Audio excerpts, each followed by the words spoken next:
So this morning we are going to be changing the blades on my handy little Makita electric planer, power planer.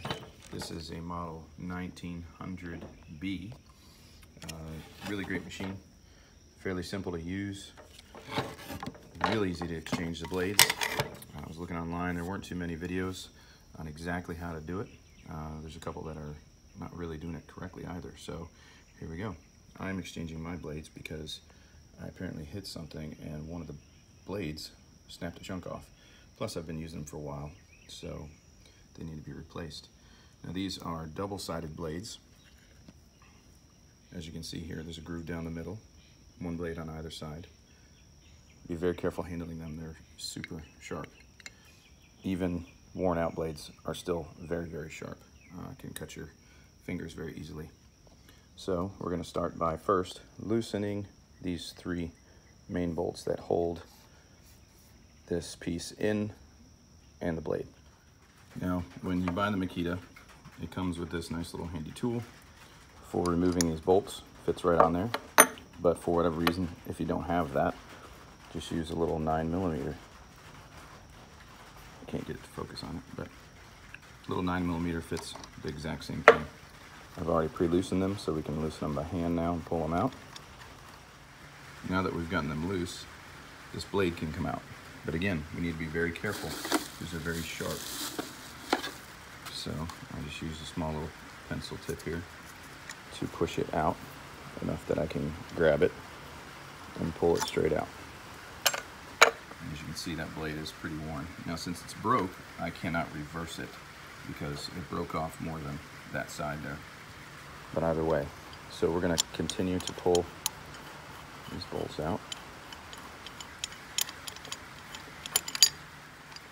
Okay, now that we have the last bolt loose, and pull that out, this whole little guard that holds all that in comes out.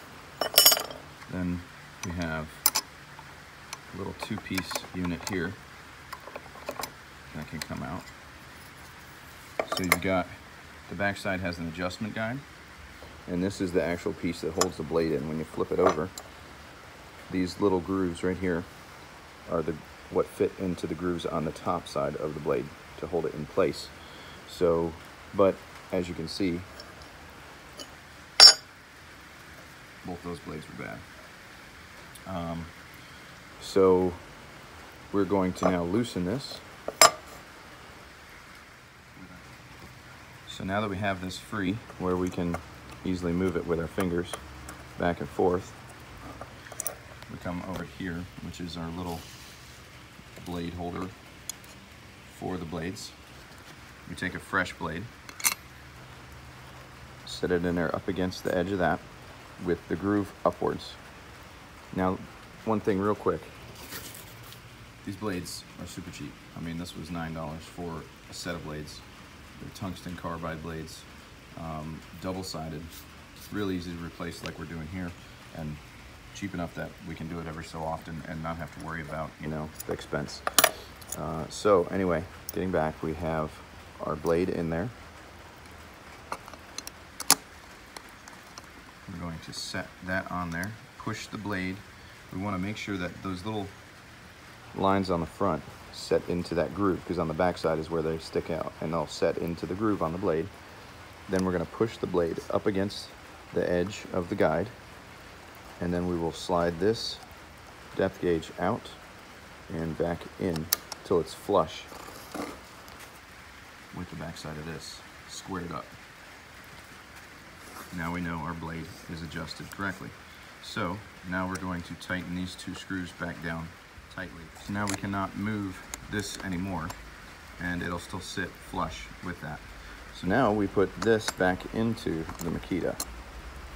So as you can see, this is also a good time to clean out all your little dust particles. There's some chunks all over this and in different places that might cause, you know, it not to tighten down correctly. So you can dust that off. There's a little bit of dust in here that gets clumped up. You can clean that off.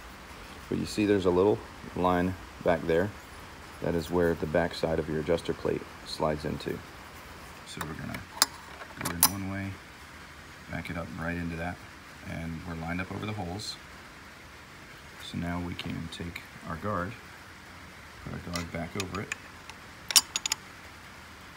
and we're going to loosely put those 3 bolts back in. So now we've got the bolts in place, but we still have a little bit of play up and down so that we can slide the blade in. So again, being very careful,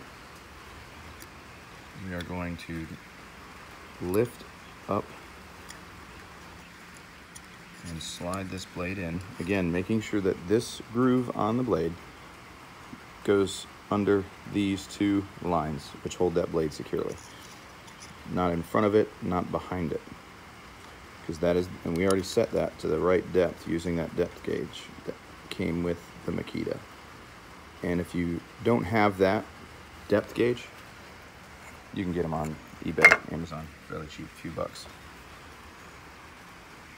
So we want to make sure that there's enough clearance between this end and this end that it's not going to hit. So we just turn it ever so slightly and make sure that it doesn't hit on either side. And now we're going to tighten them up tight. So now that we've gone back and forth over and over, made sure all these are tight, that we can't turn anymore without stripping those threads, we can spin this, make sure that we have full clearance. And I've already replaced the second blade. These are 2 blade systems. And now we should be good because everything spins and clearly without touching. So we'll now do a little test run to see how it looks and make sure everything's uniform. I've got a little piece of scrap 2x4 in my table clamp. We've got the planer and we're going to give it a little test run.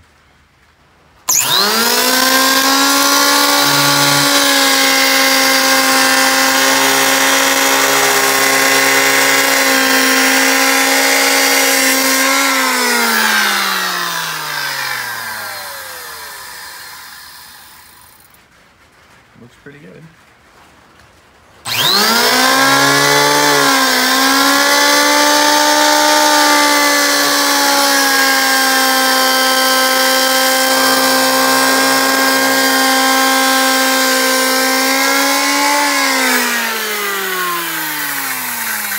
Very clean, very flat.